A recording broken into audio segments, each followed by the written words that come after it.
I am Jean DeBisschop and have been a member of Zeta's Angels team for the past several years, and it is my pleasure to be here to speak to you today. I am proud to say that I am a 12-year survivor.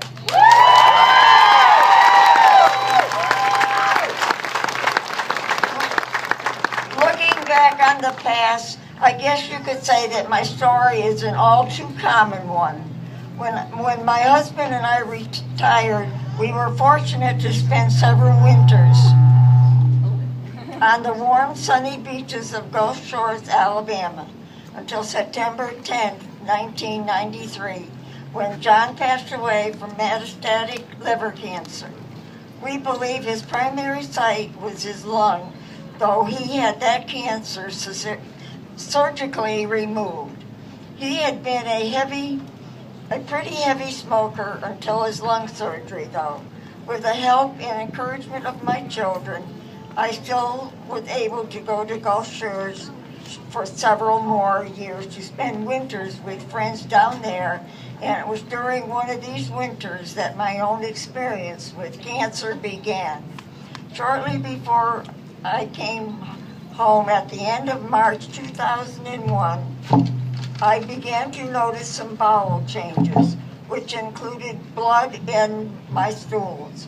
When my son and daughter-in-law, who is a nurse, came down to drive home with me, I mentioned it to her, and she suggested that I contact Dr. Garston, who is my gastroenterologist, as soon as I got home. Maybe it was just hemorrhoids, I hoped. I had already had colonoscopies in the past, but Dr. Garston scheduled me for another one, and a biopsy was done at that time, and I was diagnosed with colorectal cancer. I just couldn't believe I had cancer. I was one of those people that always said it wouldn't happen to me.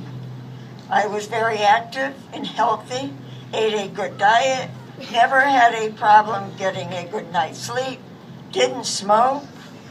But you see, I had two sisters and a brother who passed with various types of cancer. So if heredity is truly a factor, it must have been in the cards for me as well. My treatment began with a repeat colonoscopy to remove the bulk of the tumor without surgical intervention, and then on to meet Dr. Sabbath and to begin radiation and chemotherapy.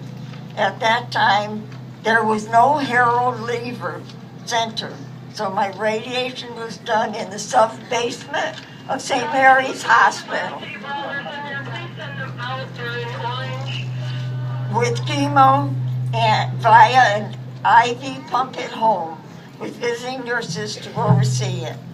None of this was easy.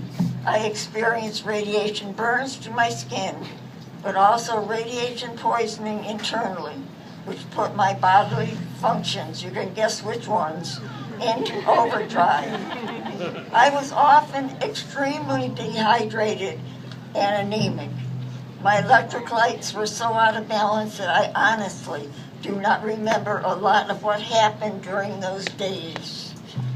But my family and caregivers, who were by my side 24/7, certainly remembers the frightening times when I was incoherent and so very ill.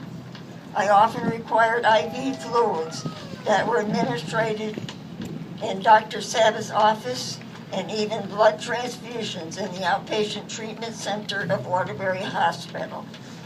At one point, I was so ill that I required a hospital stay as well to correct with the imbalances my body was experiencing.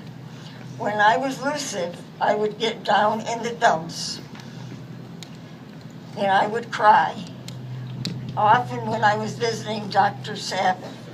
But he was so kind, and he would put his arms around me, give me a big hug, and tell me I was going to be all right. He said it would take time, but I would get better, and I did.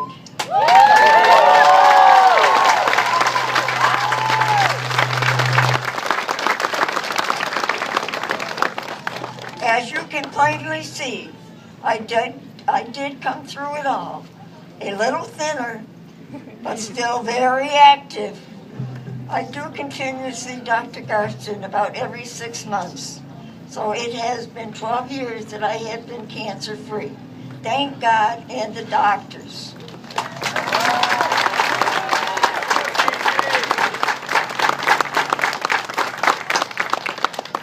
I would like to stress to you that if you don't feel just right and have unusual and unexplained symptoms, see your doctor and get checked out.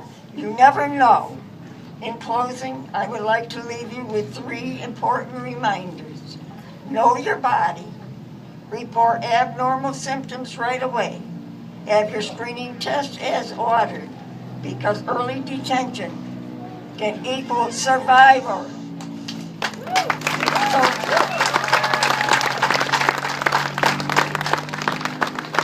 So to the survivors I say, keep up the good work.